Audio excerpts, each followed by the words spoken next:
Hey you, I'm Andy Powell. Welcome to the Allcast Podcast. No topic is off the table. I hope you enjoy. Okay, we're rolling. All right. Hey, what's up? Hey. This is my friend Brad. Hey, Andrew. Brad, Good to how be you here. been? Yeah, thanks for coming. Thanks for doing this. You are my first podcast guest in over 2 years. Oh, it's an honor. I've had 5. I've published 3, and had a little baby boy. So took a 2-year break, and now here we are. That'll do it. I'm gonna work out the kinks. Yeah, no kidding. No kidding. He's wonderful. I love him.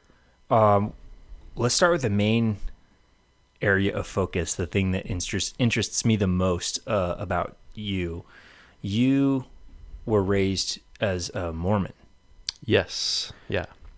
So the more that I learn about the Mormon belief system, the more I am really surprised at what exactly is in there. So I'm curious, like what's the weirdest thing in your opinion about Mormonism? Where do I begin? Yeah. Okay. I mean,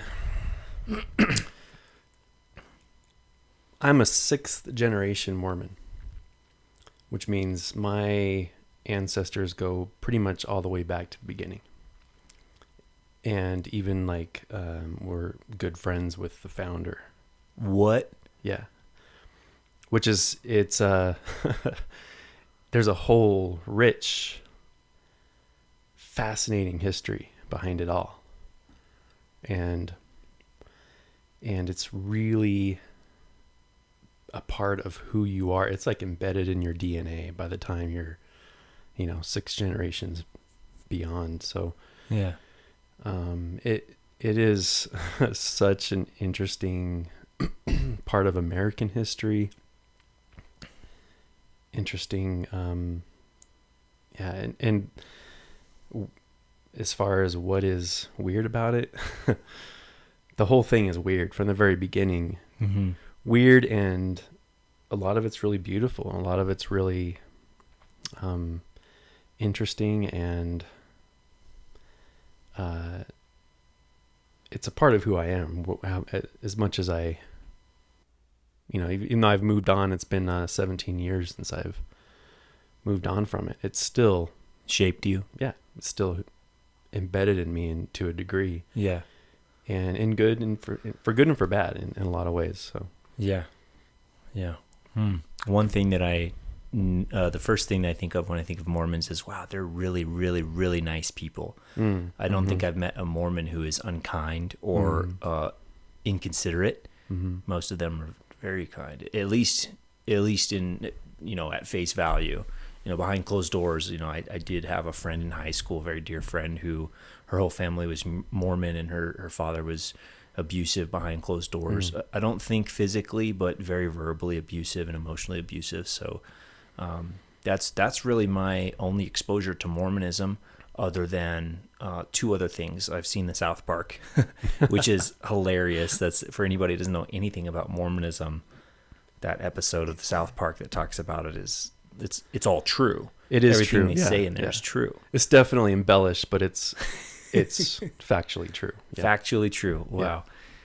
And then the only other thing about Mormonism for me is that I one time was driving by a Mormon temple on my motorcycle, and I just I like to explore, so I just drove in there and stopped and was staring at the building. The architecture was absolutely beautiful. It was all white, completely white, and then at the very top of the steeple was what looked like a gold statue of an angel, which I found out from asking one of the kids that walked out. I said, "Who's at the top of the building?" And they said, "Oh, that's Moroni." And I'm like, Moroni, huh? Okay. And didn't know anything about Moroni. Can you tell me about Moroni?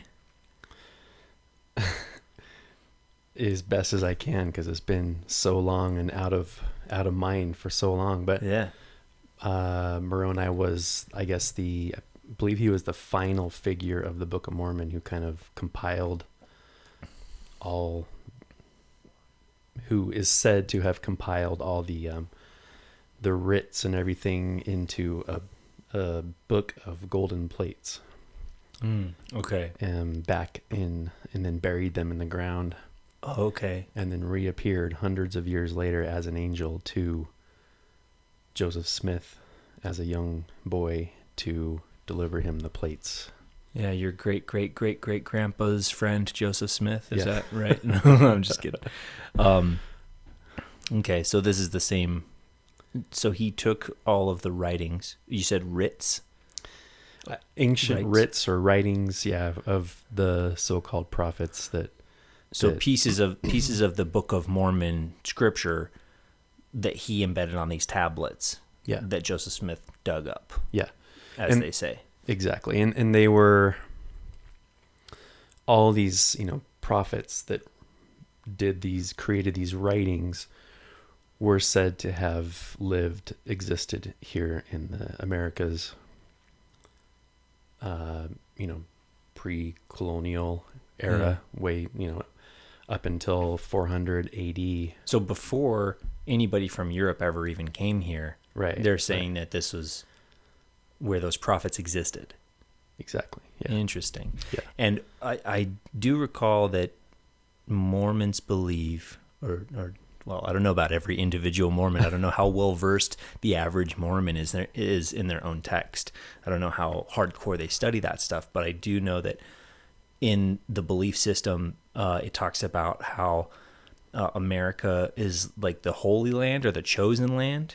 Like North America. It's said that it's said to be the promised land. The promised land. And the story started with a group of people living in Jerusalem, a family named Lehi.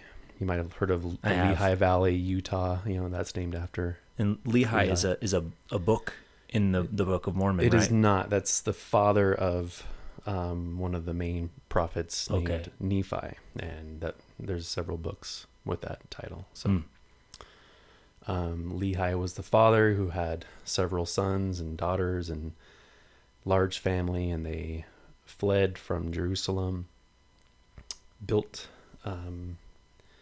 barges, boats, and crossed, or built a barge, I guess, and crossed. And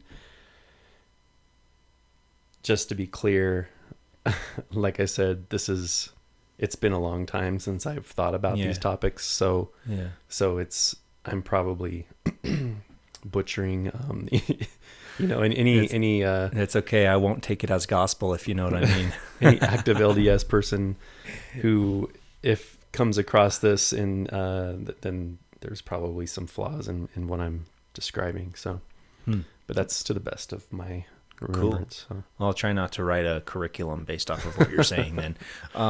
Do you believe Mormonism to be a cult? I do. And I think that the word cult is overused anyway in our culture. I think there's a lot of cults. I think everybody to a degree belongs to some sort of cult, maybe like an established belief system that they're not allowed to question. I think it's all around us today. But certainly if you define a cult as a culture that is, let's pull up the definition of cult. All right. According to Google, cult is a religion or religious sect generally considered to be extremist or false. Well, that's an interesting distinction. Extremist or false. With its followers often living in an unconventional manner under the guidance of an authoritarian, charismatic leader. That is extremely specific. So that's the first definition. Definition number 2, the followers of such a religion or sect. Okay. So like a cult following. Number 3, a system or community of religious worship and ritual. Yeah. So once again, the there are multiple definitions of cult. It's kind of a loosely defined word anymore.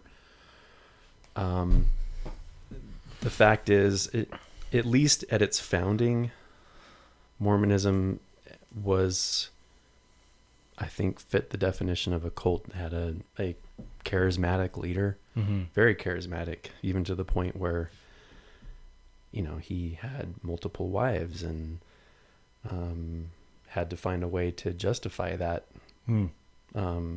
through, So original OG Mormons were polygamist Mormons.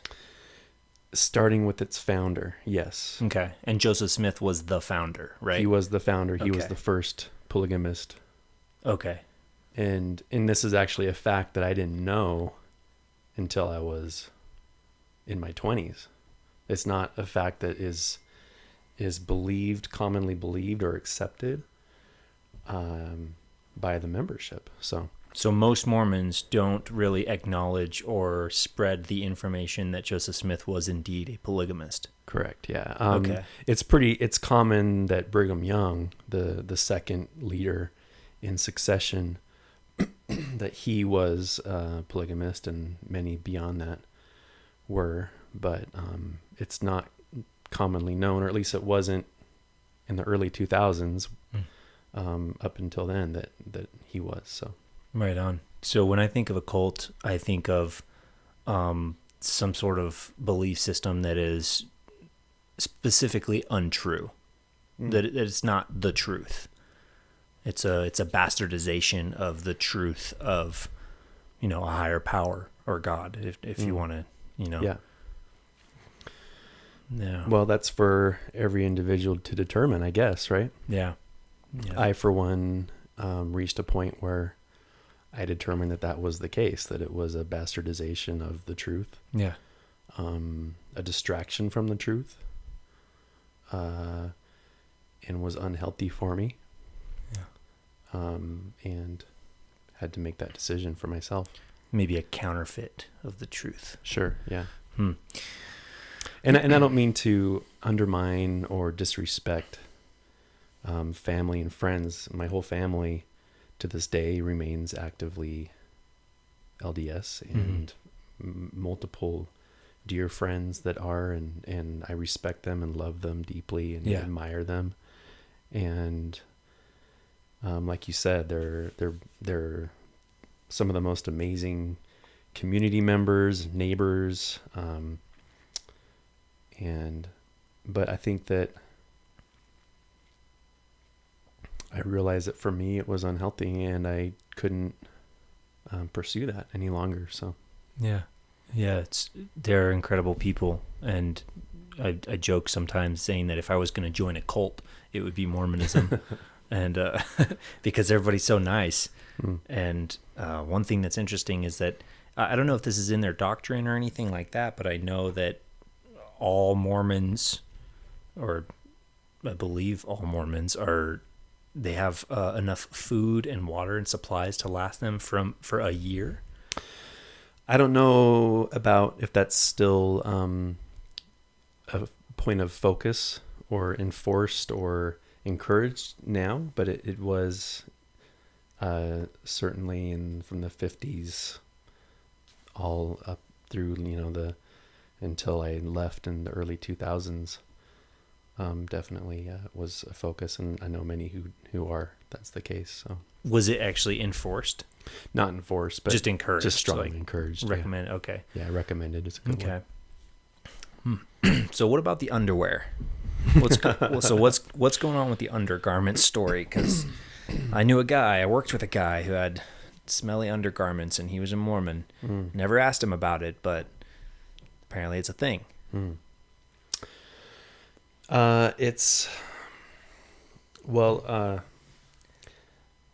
This goes into the Mormon temple ceremony. You brought up the temple. I just recently, last week, passed by the San Diego temple, which is right on the I-5, just like right in your face as you're coming around the corner. This majestic, Princess Castle looking building that white and elaborate, and beautiful buildings, a lot of money to maintain, a lot of money to construct. It's definitely a symbol of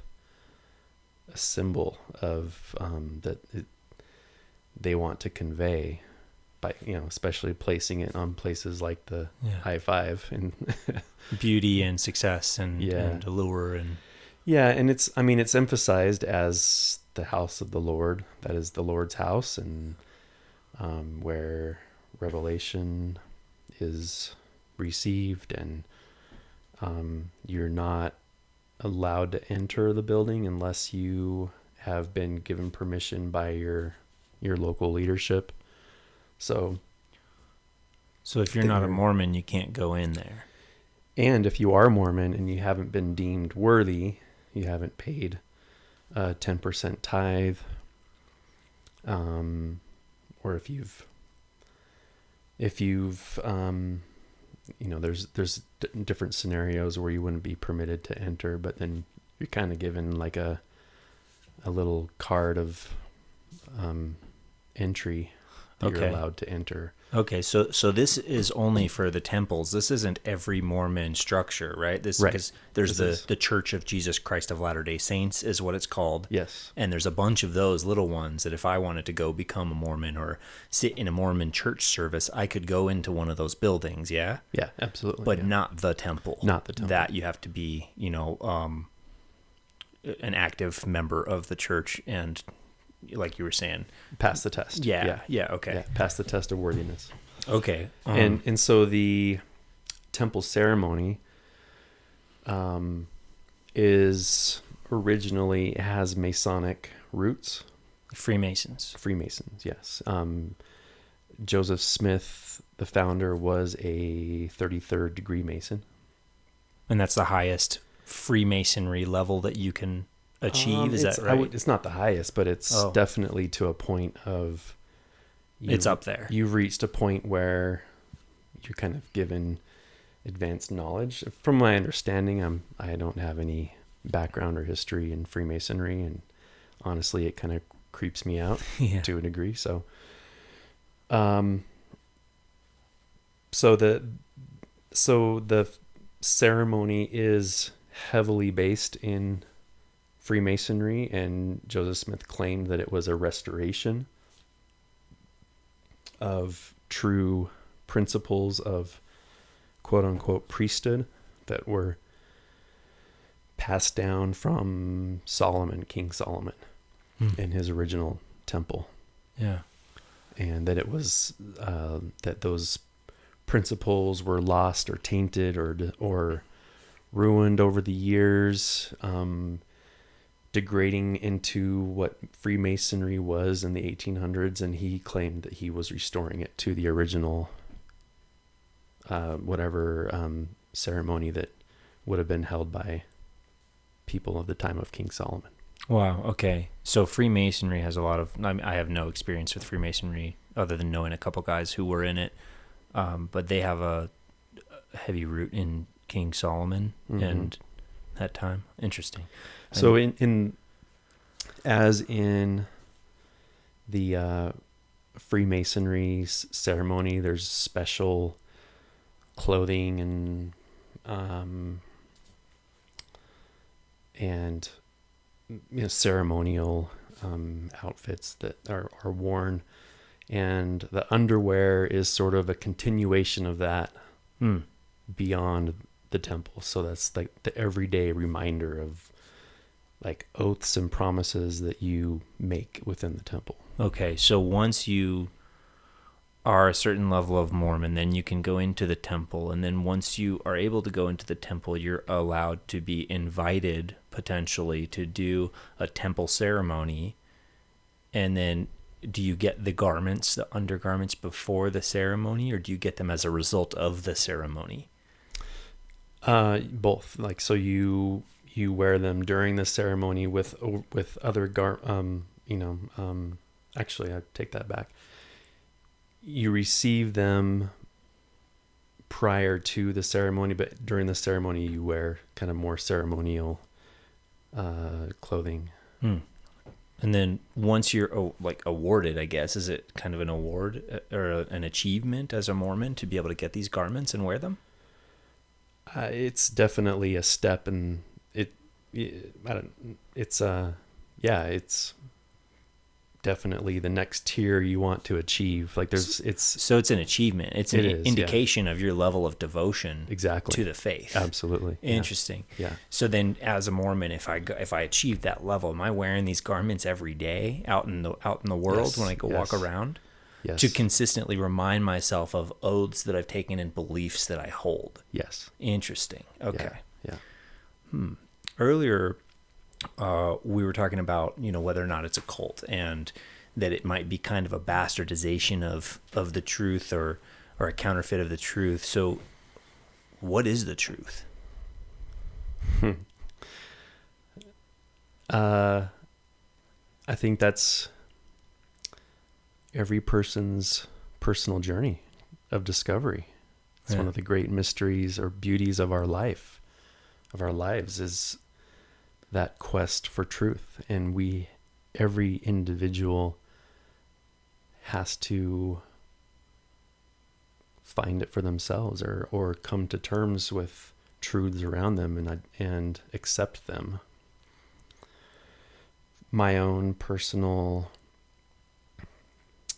belief is that, and this has been years of personal quest, right? But that the LDS Church does have a very strong foundation, so they claim, in Jesus Christ. Yeah.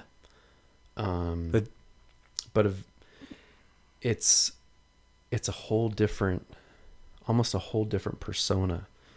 They paint Christ in a different way than the Bible would describe Christ. Is that accurate? Even though they believe the Bible and they read the Bible,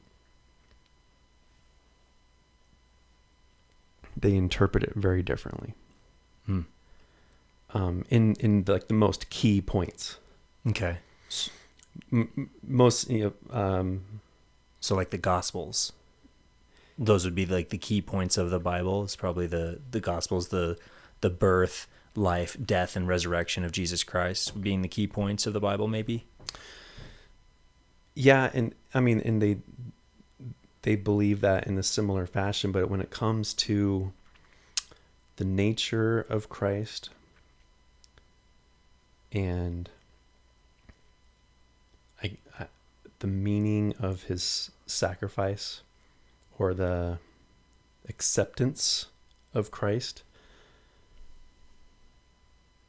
what it means to accept Christ is very, very different.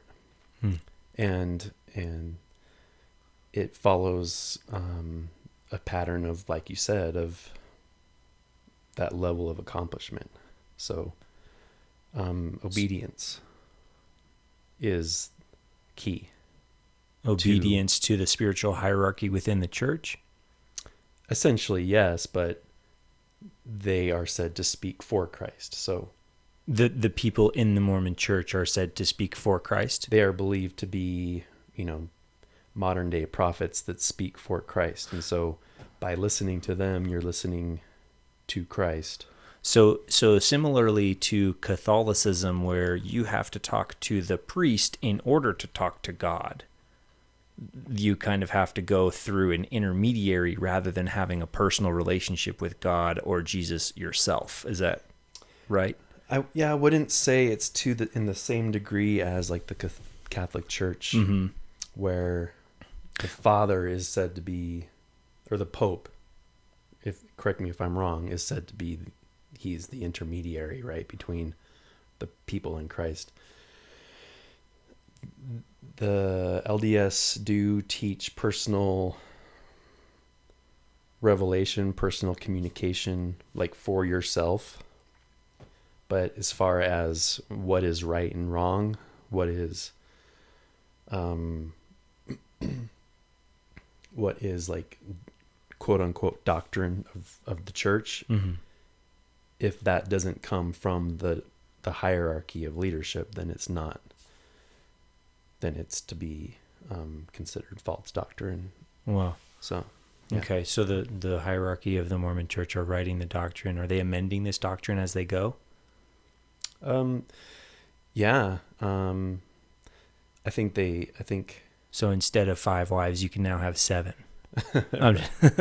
I mean, that's an example that polygamy, when Utah was trying to become a state, the polygamy was in the way of them becoming a state.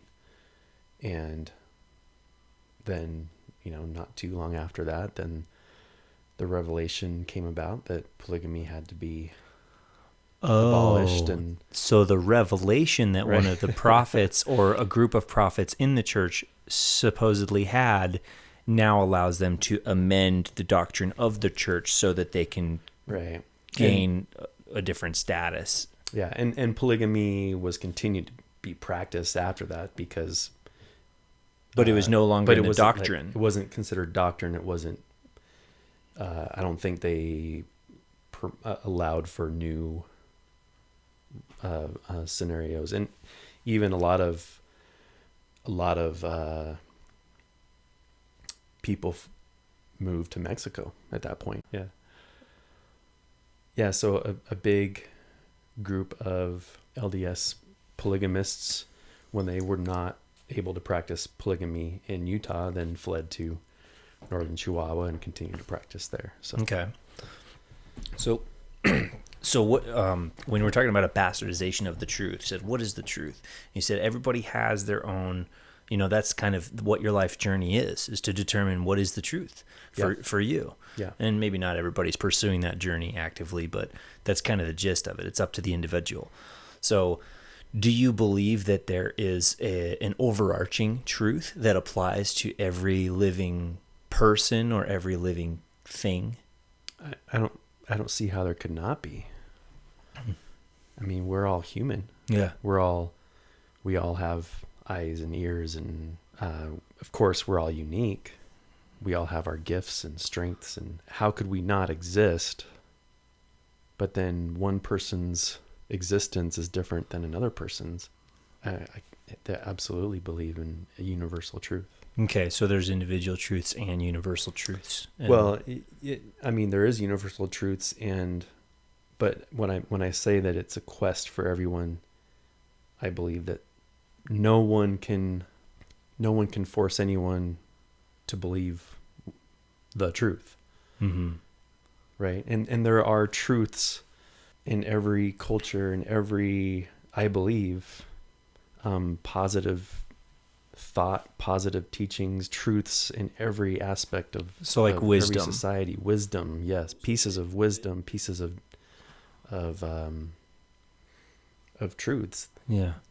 So wisdom is like a common denominator that exists in every culture, in every religious pursuit or cult or belief or whatever. Yeah, and of course, wisdom can be mistaken as, the end all of truth, when without thinking beyond that wisdom,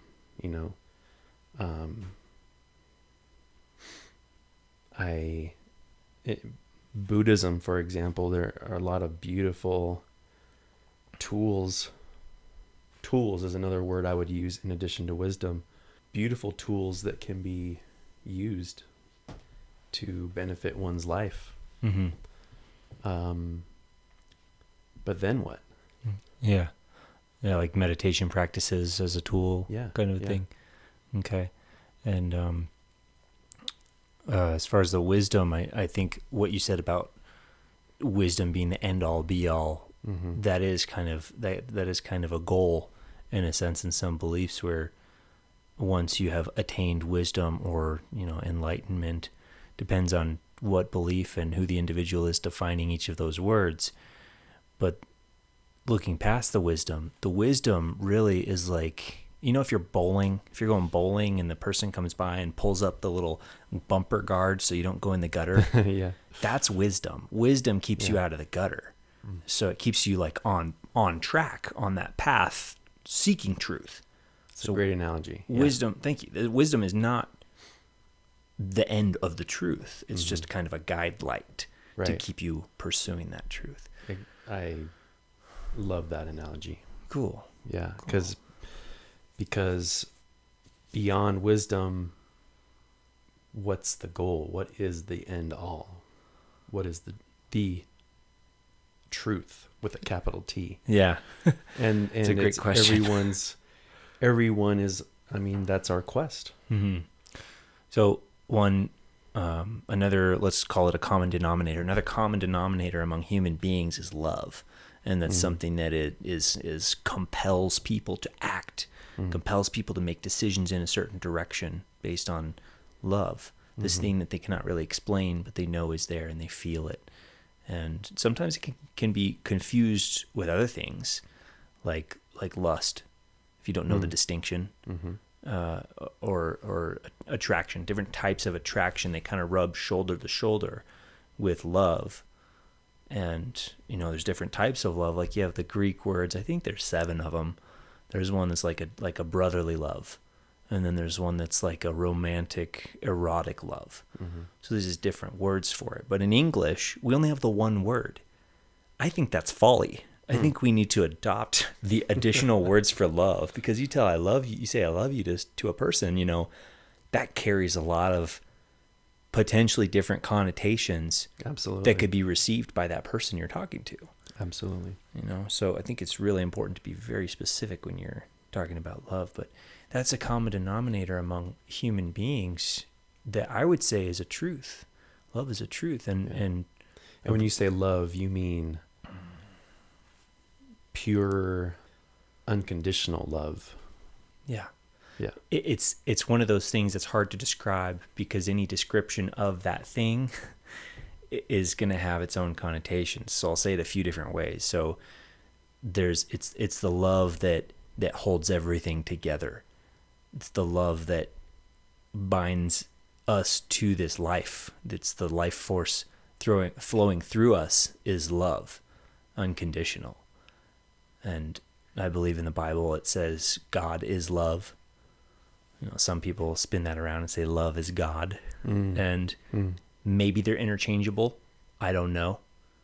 As far as, God being love or love being God.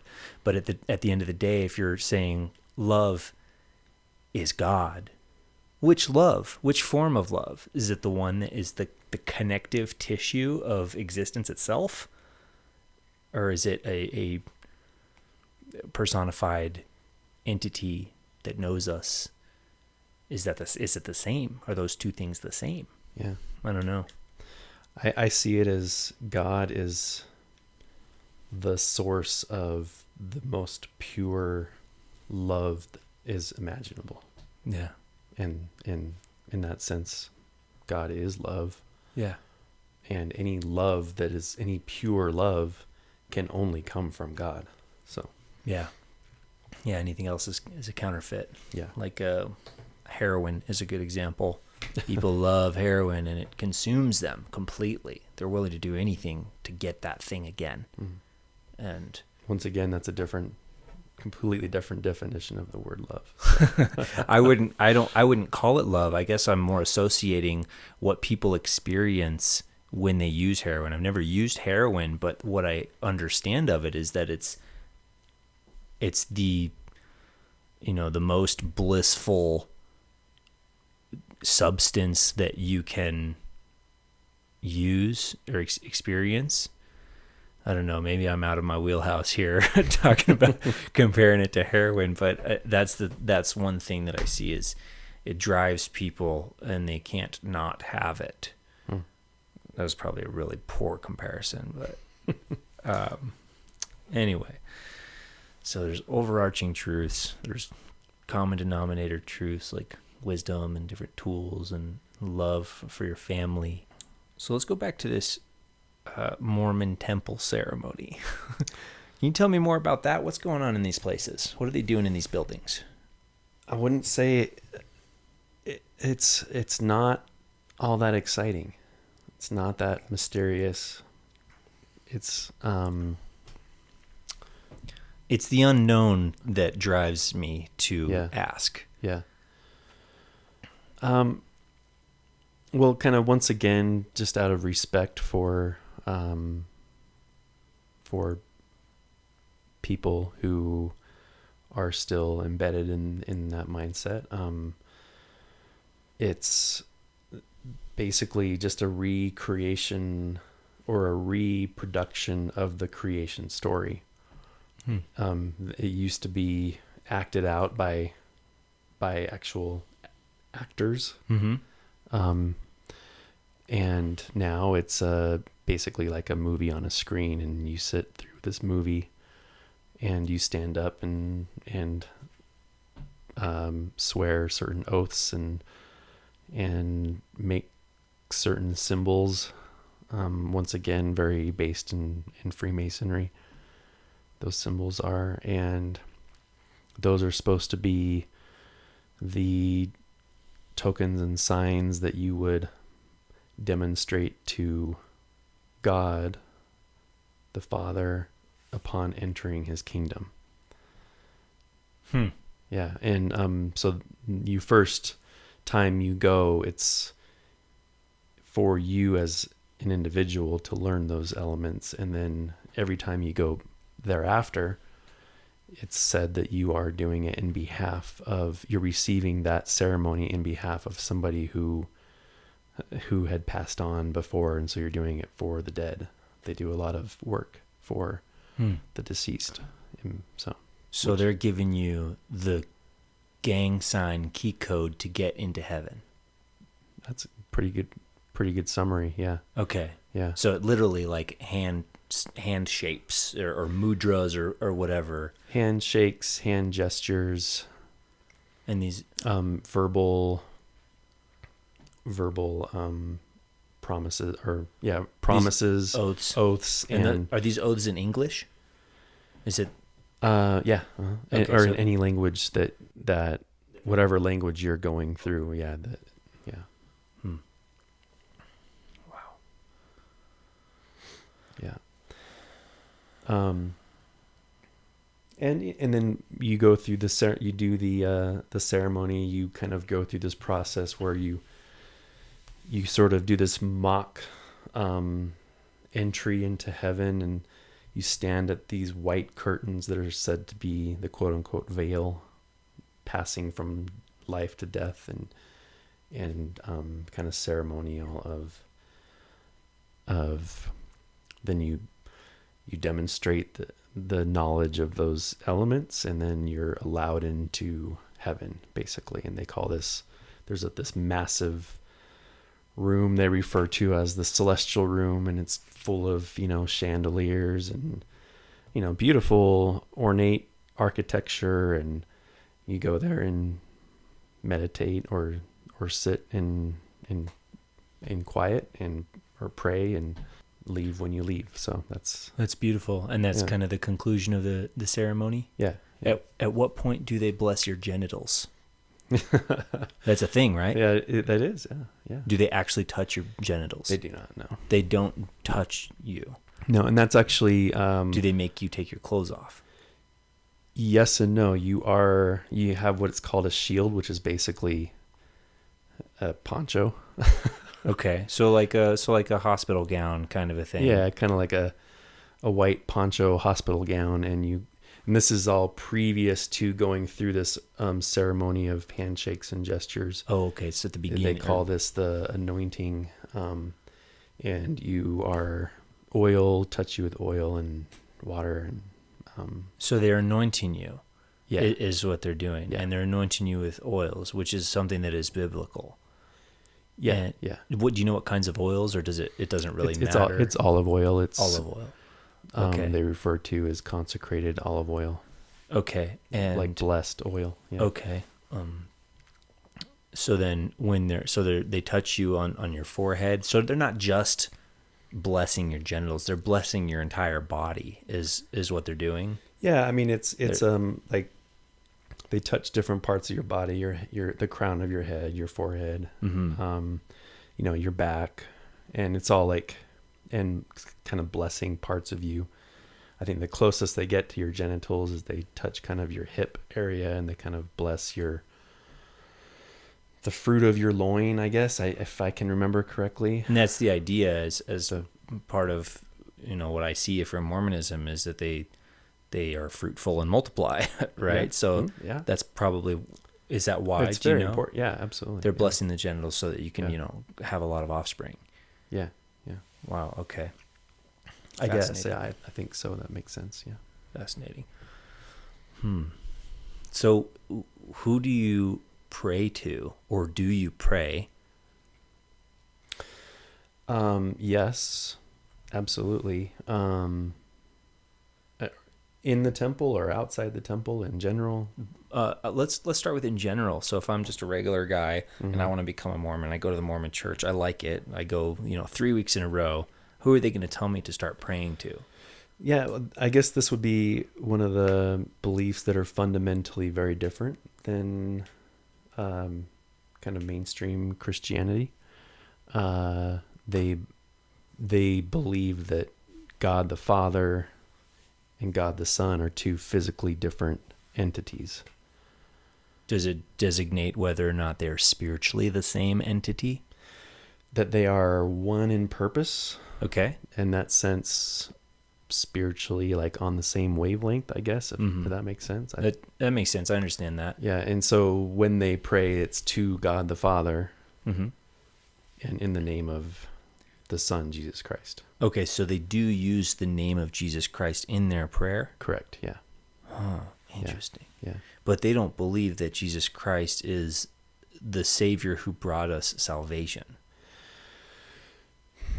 This is where my memory could be incorrect, but it's a hard one for me to remember. So they do. I'll ask differently. Yeah. Okay. It takes more in Mormonism. It takes more than faith in Jesus Christ as the Savior to get to heaven. Yes and no. They do believe that salvation is through Jesus Christ, but there's add-ons if you meet these criteria. Okay, so it's Jesus Christ plus this. If a parent who says Johnny, you can have this donut if you do your chores, and if you don't, you can't have the donut.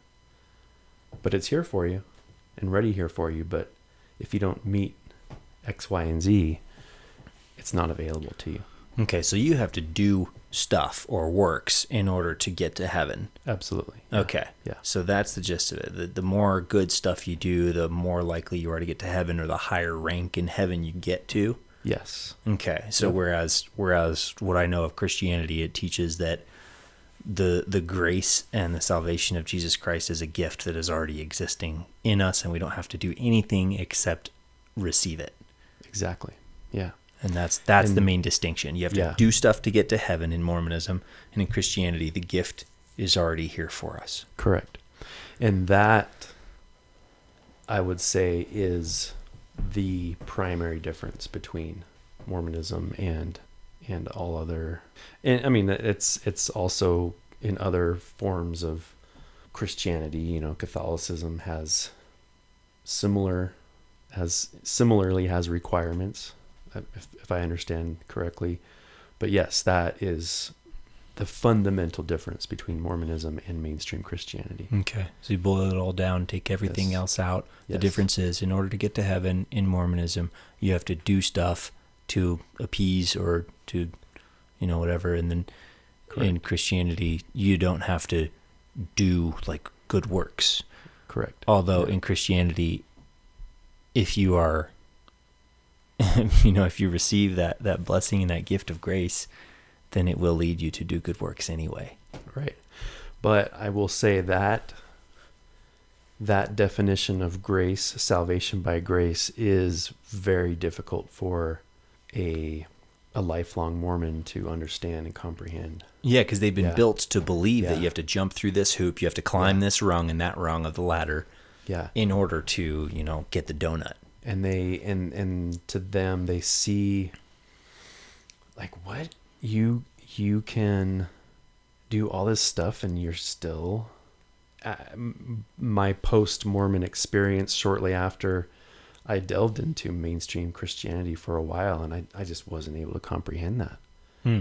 It took me years to finally, through years of life experience and changing my understanding, to finally, where it finally clicked and made sense to me. Yeah. Hmm. Was there any kind of a catalyzing event or experience that really brought it home, that the gift of grace is already here for us? That comes to mind, maybe not specifically, but I would say that, and I wouldn't say that this is that somebody has to go through something like this, but for me, I had to, was maybe a psychedelic experience. Maybe, or it was. That would be kind of what, where it finally clicked in my brain. Okay. So having a psychedelic experience, and you're talking about like on drugs. On, mushrooms. Magic mushrooms. Do you call those drugs? I guess so. Nah, depends. I wouldn't. I think they're something totally different. I think they're a gift. One guy I really like, he describes them as the telephone that God left behind for us to talk to him. Not that we need that telephone to talk to him, but it's a pretty direct line if you have experienced that. So right. You had an experience with magic mushrooms that helped in your brain kind of click the actual understanding that the grace of God is already here for us. Yeah, and I don't know if it was one single experience, but maybe a few experiences that led to that final understanding of it. Yeah. So are you being guided by somebody through these experiences? Like a shaman or something like that, a teacher or whatever? No. Not okay. In those cases, no. Cool. And you're but I will say that the setting was opportune for it. If you listen to people like Terence McKenna or other people throughout history who talk about the psychedelic experience, they refer to setting. And I don't advocate psychedelics to people, to anybody who's not ready, or anybody who, for the sake of recreational use. Maybe it has its place, maybe it's beneficial to some people, but it can also have a negative impact if it's not properly used. But it is a tool that, in my case, was necessary. I think to kind of... correct me if I'm wrong in what I'm about to say.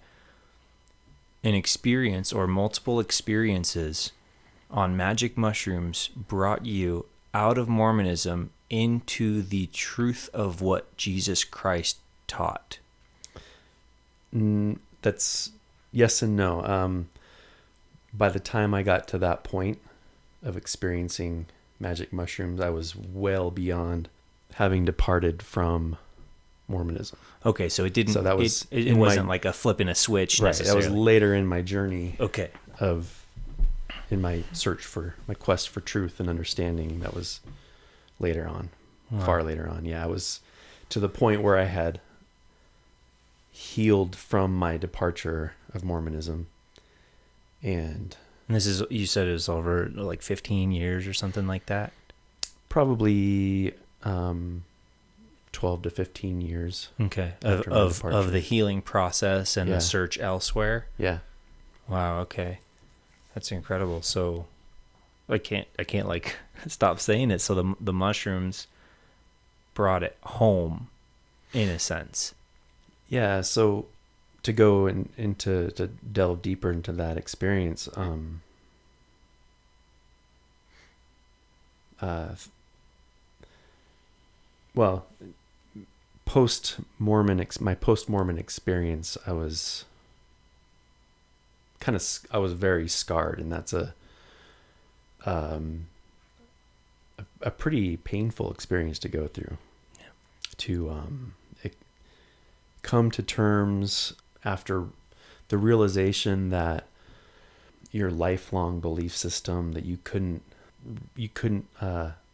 grasp onto it, you couldn't believe it, and to come to terms with that, it makes you feel very betrayed, very I've been through that experience myself. Yeah.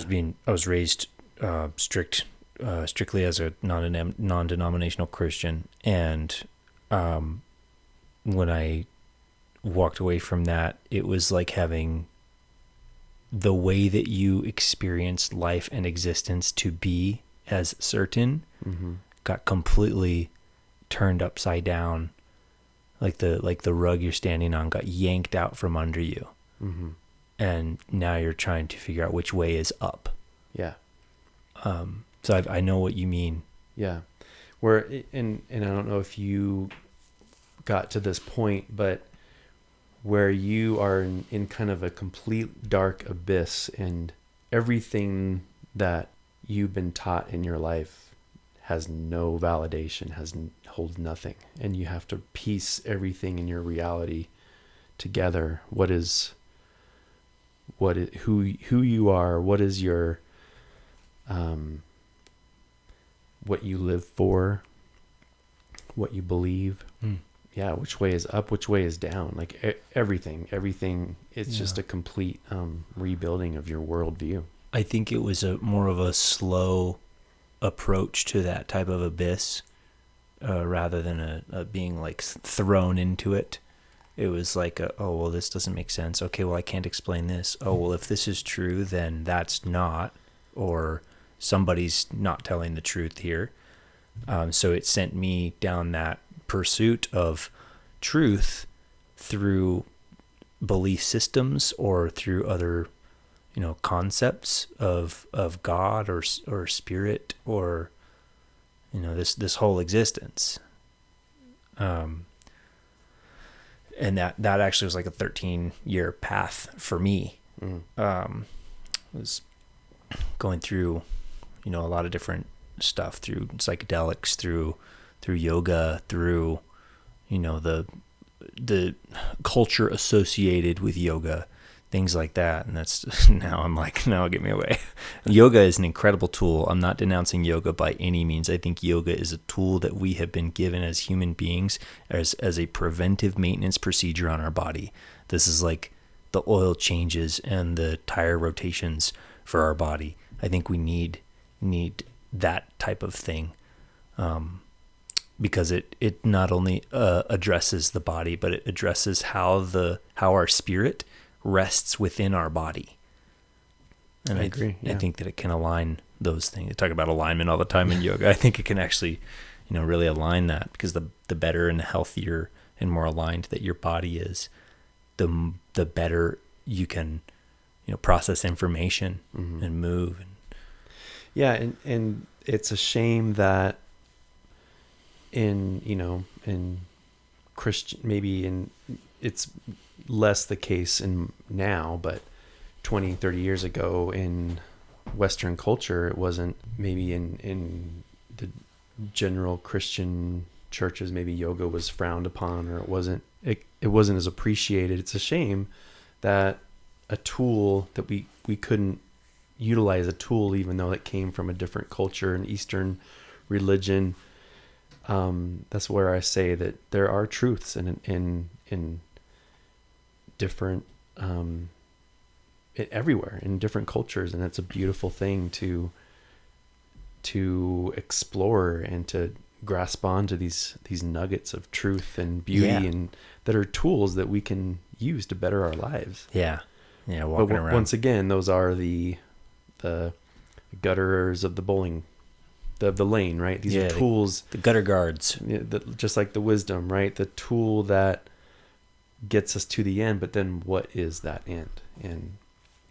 And so similar to your experience, I was in a place of an abyss, grasping for bits of truth and what is defining my reality, and also healing from extreme guilt, because in that mindset of achievement for salvation, it's impossible to achieve It's the impossible. It's basically, it's always requiring more of you. Yeah, it's like demonic in my understanding of demonic. It is asking for more and more of your energy to no end. To no end. To no exactly. end. Yeah. And I would say that's a good explanation for why the LDS are very beautiful people externally, on the front, on the outside, but they're, at least I was very self-judging, self-deprecating on the inside. And that's been a big battle for me over the years to kind of, so several years after my departure, it was just healing from that, healing from guilt, healing from self-deprecation, healing from thinking that I'm a bad person, or that I'm never good enough, because you never are. You are never good enough in that culture, in that situation, and others like it. It's the carrot on the end of the string, right? That you're just constantly reaching for, and you can, and I think that it's hard for me to know that they can family and friends that are in that culture can feel God's love. Yeah. They know God, but it's kind of like he's out of reach. Yeah. Yeah. They talk to God, but he's still out of reach. He's kind of like a celebrity on a pedestal. Yeah. So, and instead of somebody that you can just embrace. Yeah, your friend, Jesus. Yeah. One thing that the Bible describes that I read recently, I think it's in Ephesians. It talks about how, like you're saying, it's far away. You can see it, but you can't necessarily grasp it or hug it. But it's saying that when we have faith in Jesus Christ, we are unified with Jesus Christ. So he lives within us. So our spirit is filled with the Holy Spirit, with Jesus Christ, and he inhabits us. That sounds freaking weird, but right. But that's what it is. And that's an experience that I've had. And, going back to the mushrooms thing, the mushrooms taught me so much, experientially, and other psychedelics as well. It's just mind-blowing things that you cannot conceive of in normal states. I don't care what kind of imagination you have. There's some of these things that you can't perceive, like the way that things are interconnected. Everything is interconnected. Yeah. And that's one example. But can I just say one more thing about please, that? yeah. I would add to that I guess just the disclaimer that it comes down to intention with those experiences. Yeah. If that's not what you're pursuing, truth, then you'll find other things. Yeah. Which are, and that's where the intention is very important in those experiences. And that's where, like you mentioned, a shaman or somebody, a person, a mentor in those experiences can be very valuable, and what I would recommend for someone maybe not familiar with those experiences, or can be very valuable, can also be very dangerous, because once you put yourself into that state, you're in like an open psychic state. So whoever this shaman or guide or teacher, whatever, this mentor, even a sitter, even a trip sitter, to make sure you don't like walk off of a building or something dumb, that's giving these people an extreme amount of influence over you at a deep level. So choosing a mentor or a guide, if you're going to go down that path, is extremely important, Yeah, because the psychedelic experience, I believe what it does is it removes a layer of our kind of, how would you put it? Like our physical understanding. It helps our minds embrace a different level of understanding. So I would call it a layer of reality. So it peels back, it removes a layer of reality. Like in those Claritin commercials, you got Claritin Clear, and the screen gets brighter right. when it peels back a layer.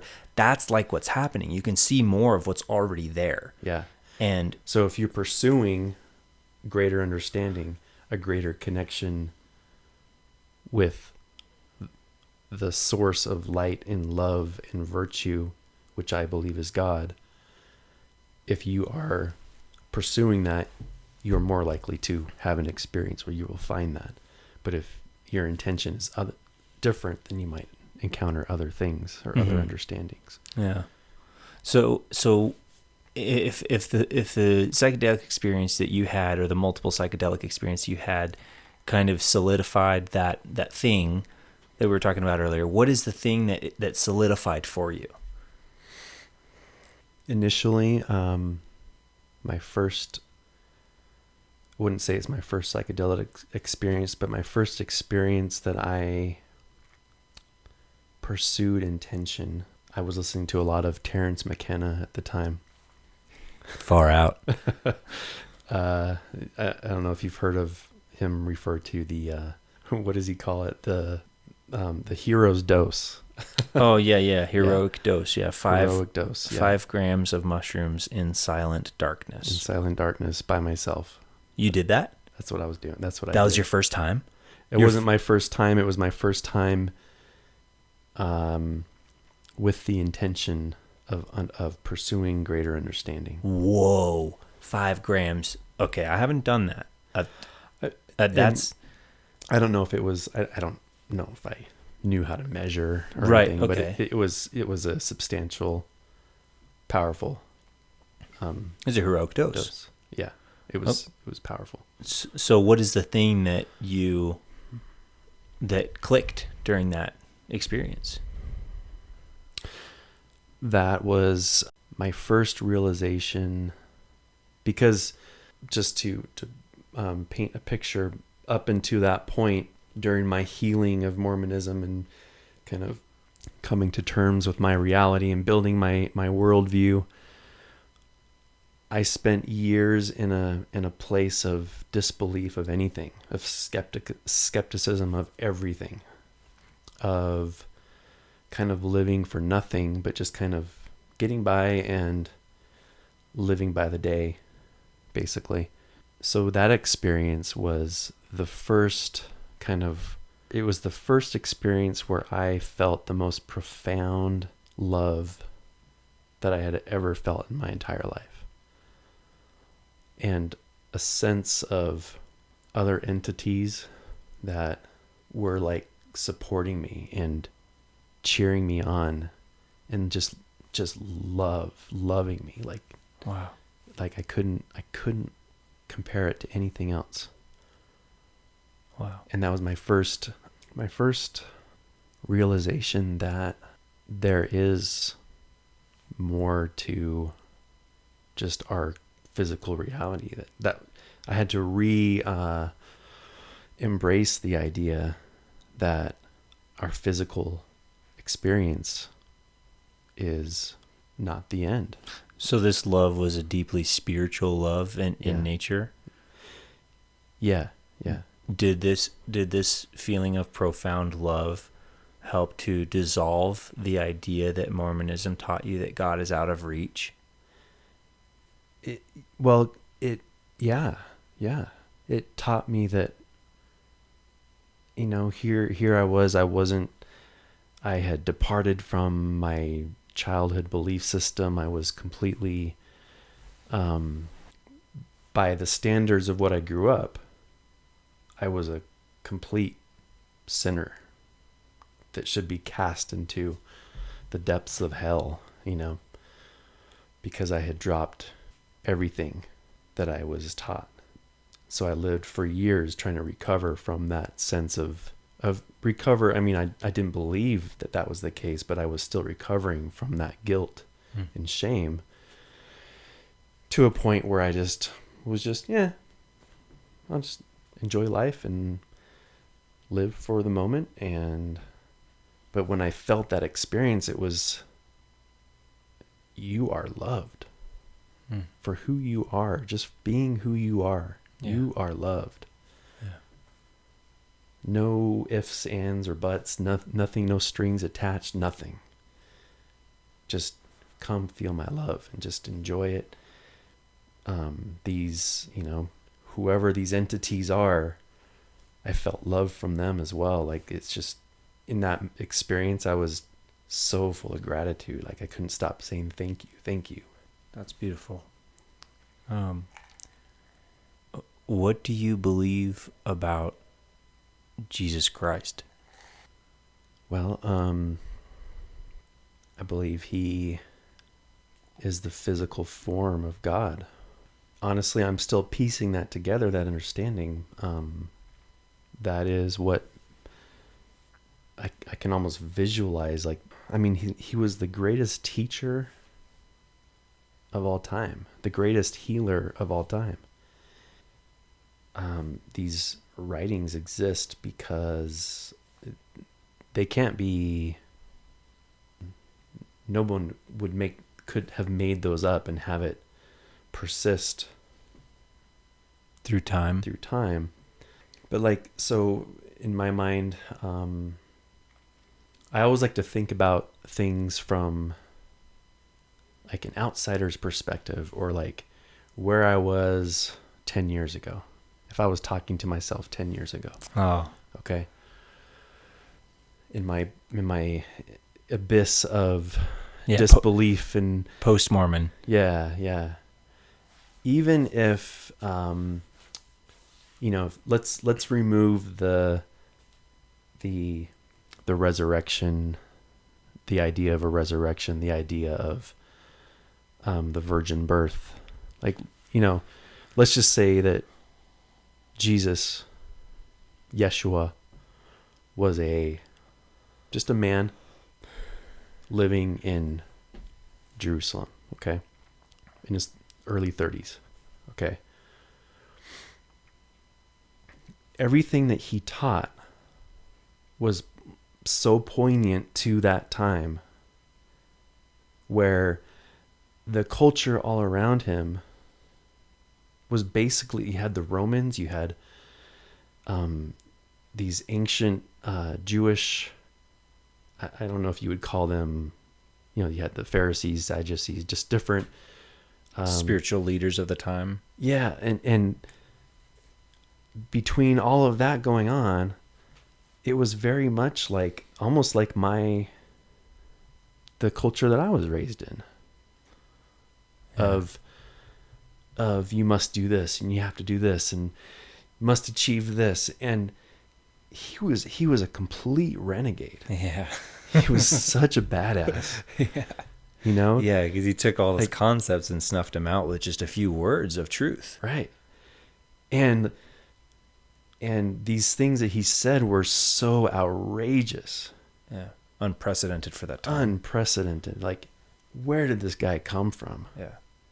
These people are, and I can relate to where these people were at that time, maybe like living their lives of, I've reached this age and I have to do this and I have to go through this ceremony and I have to, and this belief that you are never good enough. And then he walks in and speaks these unprecedented words of who he is, claiming his identity. Yeah. Yeah. A thing that comes to mind is have you seen the show The Chosen? I only recently came to know about it, and I've started watching it. But so there's a part where Jesus, this is biblical, I believe. I'm sure I'll be corrected if I'm wrong, but there's a part where Jesus is speaking inside Zebedee's house, I believe, where the paralyzed man was lowered through the roof because the crowd had become so big. Yeah. And one of the Pharisees comes to the window and he says, he basically tells Jesus to stop doing what he's doing and tell me who you are. Tell me what gives you the authority to say this, to teach these people. And Jesus looks at the man and says something like, anybody can say the words, you're a sinner. And anybody can say the words, get up and walk. But only the Son of Man can say that and have the man get up and walk. Mm-hmm. And so then right in that moment, he's doing the works, the miracles, as, God in the flesh, as you said. He's speaking the words and demonstrating them at the same time. Yeah. His words become reality. That's amazing. I don't know how we got on that, but he's come during this time of this culture, and he's saying these words, performing these miracles, teaching this whole new way of thinking of, don't judge these people, don't judge this woman, don't judge, look at your out the mote from your own eye. Is that the word mote? I think it's a log. Pull the log out of your eye, or the speck. Or, look at yourself. Like, don't judge other people. Yeah. Don't, and that was all, like, we take this for granted in our modern life. We take these words for granted, but at that time that was unprecedented. Yeah. Because everything was about rules and laws, and he was a complete renegade. Well, I don't think those things are going to be continued to be taken for granted for very long, considering the state of things. It's strange when, it's not strange really, it makes perfect sense. People get comfortable enough to where they let these things go, let them be gone with the wind. But then when things get difficult enough, then they're compelled to call upon help, higher forces, God, Jesus, whatever. And our world is in a time where we're on the brink of another major recession in the United States, and Russia and war, flirting with nuclear war. And, I think these things will begin to be less and less ignored if my life is a testament to that at all. Mm-hmm. And then it causes question. It causes self reflection. Self-searching. Because how can you, just for greater understanding. But even still, like, I think that message of the core message has been also the reason it's taken for granted, I believe, is because years and years of self-serving, greedy individuals, leaders of churches, leaders of states, whatever, taking those and twisting them on their head, or making them to be self-serving, right? Like you mean the words of the Bible or the words of Jesus? The words of Jesus and the Bible, like. Yeah, manipulating them to get people to do things. Yeah, the Catholic Church is a fantastic sample of that.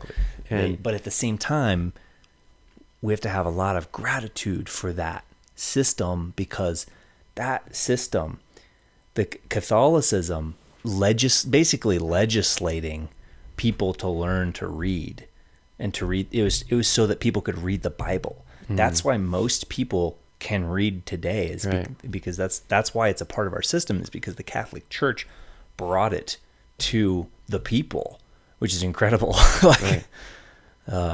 It's crazy how it's such a contradictory existence. They've done so much good and so much horrifying things. The Catholic Church taking the words of Christ and abusing them, but also spreading them. Yeah. The fact that it's gone, that Christianity, or this botched up form of Christianity, for whatever it is, at least it is. Yeah. It exists throughout all these it's all over the world. All over the world, that otherwise it would have not. And unfortunately right now, I think it doesn't have a very good rap. I think Christianity or Catholicism, just kind of that whole belief that exists and the way it shows up in the world, has not done a very good job at being the teachings of Christ. Right. It's talked a lot about them. It's used them for this and used them for that. Spread the information textually, and as far as existing as the teachings of Christ, I think it's done a poor job. But I think that's going to change pretty Absolutely. quickly here. Yeah. I think it's an amazing time we're living in. Yeah. Because all these kind of offshoots and tentacles of good interpretation and bad interpretation of Christ's words are just permeating everywhere in our society. Yeah. Through, the Catholic Church and offshoots of that into Protestantism, ultimately things like Mormonism, which has, in a similar fashion, has spread a lot of truth in certain ways. And I think it all has happened how it had to happen. Like everything, nothing is an accident. Everything is as it needed to be. Mm-hmm. And now we're at this point with the introduction of technology, communication, the free flow of information for good and for bad. Yeah, yeah. Here we are in all these world events and all. Now everybody individually has to weed through what is falsehood, what is truth. Everybody. It's some, I was kind of blessed in a way, fortunate to have gone through the experience that I went through, to force myself to re-question everything, my belief system. It was kind of a gift. Yeah. Yeah. It's interesting. I mean, I don't recall the exact quote, but it's something like, I believe it was one of our presidents that said, all it takes for evil to persist is for good men to do nothing. Mm-hmm. Yeah. And so true. That reminds me of another one that I hear it, fairly frequently. And I really, really love this one because it gives credence to the time we're in right now. It says, hard men create good times.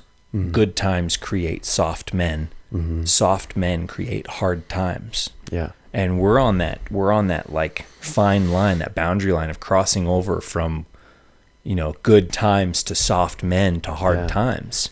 Yeah. And speaking of soft men, like the strength of masculinity. Yeah. Masculinity is suffering. Yeah. It's being attacked through things like toxic masculinity. Yeah. Since when is it toxic to be masculine?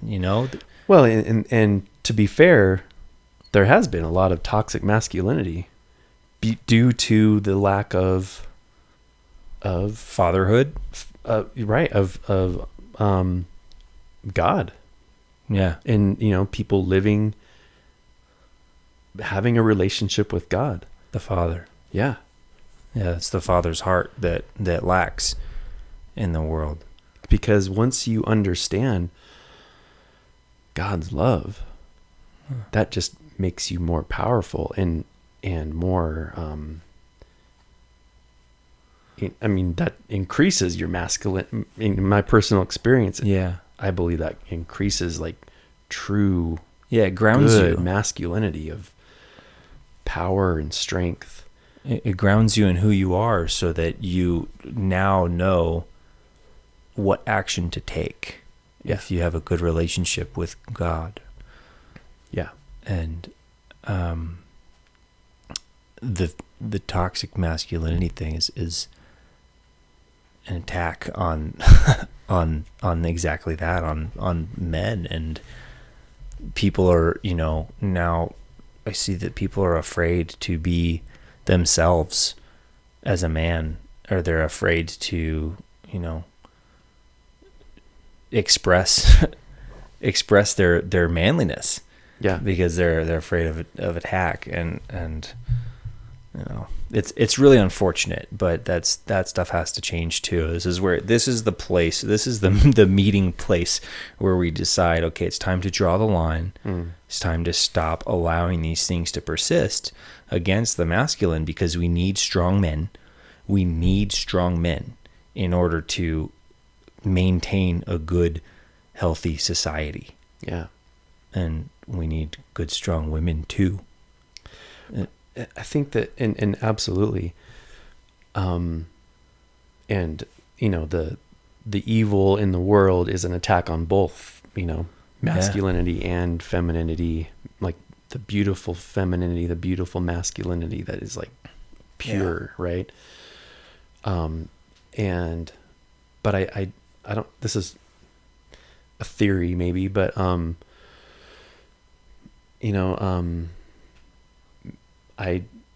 I think that Jesus Christ being the ultimate man, right? This is a great, I'm so glad you went there. That's why Jesus Christ, that's one of the many reasons that he is who he was, to show us that example, because that is the true beautiful masculinity that, like somebody who is powerful enough to speak your truth, so much so that it gets you betrayed and killed in the most painful of ways. And also to walk in compassion. It's one thing that is not taught to young men today, is compassion. Oftentimes, or a generation ago, or even when I was younger, it's more frowned upon for you to feel your feelings as a man, right? Mm-hmm. But that's what Jesus Christ was doing. Yeah. That's a lot of what he was doing. He was allowing himself to weep. He was allowing himself to feel other people's pain. And through the ability to feel other people's pain, he was able to give compassion. And that is a powerful, powerful gift that is overlooked today. But let's look at it. And to go back to your question previously, or to, when we talk about this man who came when he came, at the time that he came, in the culture that existed when he lived, being this type of man of compassion, of healing, of speaking his truth, of and then dying for his truth. Like, he set in stone this ripple of this action, that single action, and his death that sealed the deal. Yeah. That triggered this wave throughout the world, little by little, this slow moving thing that kind of, and it got overtaken by cultures and spread and then changed and then shifted and branched off, and in good and in bad ways, but it is what it is here today.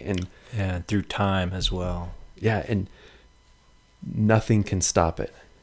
That is, in my opinion, his death. It just is. He did what he did, and now we just have to accept it. Mm-hmm. Receive it. Yeah. Because the Holy Spirit is alive today, and I have had experiences, similarly on psychedelics that have shown me something. Oh, this is something that I can't explain. This is also something I could never have dreamed up to be real. This is something else. This is something beyond me. And I'm not talking about mathematics, something I can't explain, like, advanced algebra. I don't know anything about that. I'm talking about like synchronistic moments of timing, of events in timing that could not have been put together other than by something divine and incredible. Yeah. That's those experiences that I've lived in and through are the maker's mark. Yeah.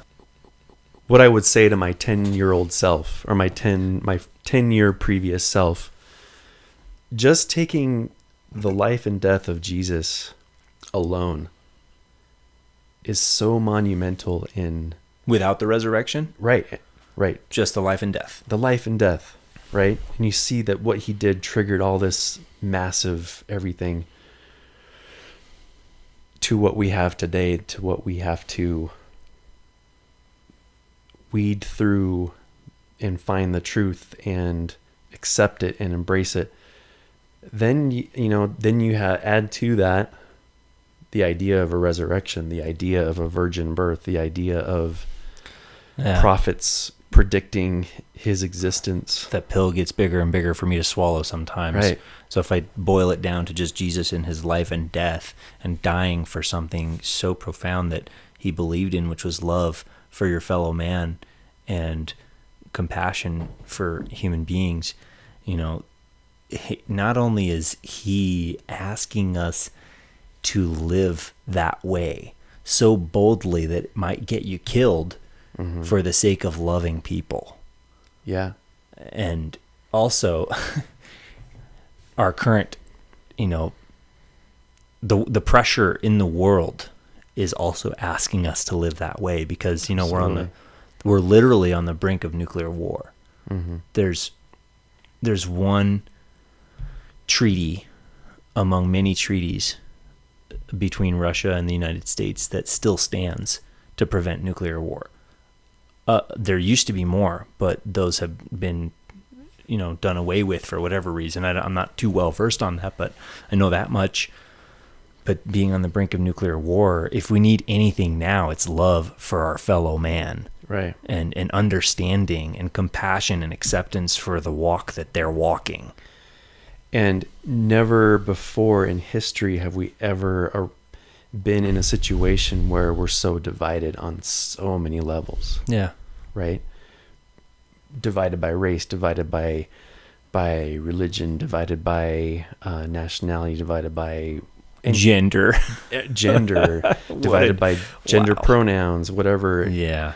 There's so much division. Where's that division coming from? You have an answer to that? Well, from the evil that exists. Yeah. And the evil exists through powerful, greedy people. Yeah. Yeah. That's how it's manifested, because that's the only way it could manifest it. Evil can't grow, I don't believe, from like the average person trying to make a living and support their family. So you're saying if the pursuit is pure, then it does not allow room for evil to be in it? Evil, to a degree. I believe that each of us individually are capable of evil acts, right? Yeah. We're all capable of it. Totally. But the source of evil that creates the division is from the top down, power structures. Yeah, that's true. I'm kind of getting into the weeds here, but no, I know what you're saying though, because it is the bigger structures that we have are like universities are a good example of that. Universities carry a huge, influence and maybe even like an authority, indoctrination. In our society, and what they're doing now is indoctrinating these ideas, right? Wherever these ideas come from, into our youth. So eventually these youth who have these belief systems that have been pushed onto them. If you're required to take these certain courses in college, but those people are going to vote eventually, and they're it's weird, man. I look at it, it's weird. Along those lines, you have the science authorities of science telling us what is science, when science, the nature of science is questioning things, question, discovery. Yeah. And when you're not allowed to question, that's not science. Yeah, exactly. That's a really good point. And the distinction that I keep coming back to is that people will say that this is science. You have a theory and you work to prove that theory. That's not science. Science is you have a theory and you do anything and everything you possibly can to disprove that theory. And if the theory still stands after you disprove it, good. Yeah. Then you can send it to peers, other people, to attempt to disprove that theory. And if they continue to try to disprove it and it still stands, well, then it becomes fact. Right. And if you still want to disprove it, have at it. Yeah, if you want to try, go for it. A decade later or 100 years later, right? That please correct the science just to reinforce what is fact. And that's oh man, this is getting into a sketchy arena where I think about the gender thing and the biology, established biology, and we don't need to go down that road. But then the pharmaceutical, and I mean, we can go on and on about that. But the idea is that we are now in a place where, and to mention like the media, the communication of what is the official everything, there's a division that exists now, and where now more than ever we need love, we need understanding of one another, and we need realness. We need the same. Jesus is the way, the truth, and the light. He showed us how to speak your truth, how to be real, to not be ashamed of the truth. Yeah, so like, what are the consequences? I don't care. I'm still going to say it because that is the right thing to do. Yeah. And in his case, it was the risk of death. In our case, hopefully it doesn't come to that. Yeah. But it's that is the solution to everything, is people speaking their truth, people listening, people understanding. Yeah. And holding compassion. Finding our common thread, which is love. And what is ultimate truth? Yeah. So to bring it home and to kind of find some closure to all of this, like more than anything, regardless of what you believe or where you're at in life, one of the best things that we can do is to be like Jesus in that way of speaking truth regardless of consequence and giving compassion. It's a scary thing to speak the truth regardless of consequence, because there will be consequence. We have the freedom of speech, but the freedom of speech does not prevent an effect from happening from that speech. Correct. Yeah. You can say anything you want, but you might, reap consequences of what you get shut off of Twitter. Yeah. You might be canceled or whatever, which is so elementary. Right. Shut people down like that. No, but you lose relationships. Yeah. If you speak truth. In our day, you're not going to lose your life, hopefully, but you will lose friends, family members. If you're speaking the truth and those people leave because of that, then all you're doing is a good screening process for the rest of your life. You want to be surrounded with people who support you in speaking the truth. Speaking, you mean like, when I refer to speaking your truth, I mean speaking from your heart. Yeah. About what I believe to be true. This is my observation. What is your observation? Let's discuss it. Let's talk about it. Yeah. Get it all out on the table. Yeah. So if you could ask, anyone who's listening to do one thing, one helpful, good thing for the world today, what would you ask? Question everything. Right on. Right on. Yeah, question. Don't be afraid to question your beliefs. Yeah. Don't be afraid of it. Yeah. Because once again, if they're fact, they'll remain. Yeah. Any of our beliefs that are not true are not serving us. Why would we want to believe in something that's not true? Anything. Even like, I got a whole lot of psychology style answers for that one if you want to go there. I mean, right. I understand what you're saying. Like if I want to believe that this Big Mac It depends on how much you value for me. It depends on how much you value the truth, though. Because if you can set the truth aside to benefit in other ways, well, maybe people value those other benefits more than they value the truth, because they don't see the truth as serving them. They see the truth as, oh, I lost my friend because I told the truth. Mm-hmm. But looking big picture, long term, the truth has to be the way. The truth shall set you free. I think we should end on that. Thank you, brother. Yeah, thank you.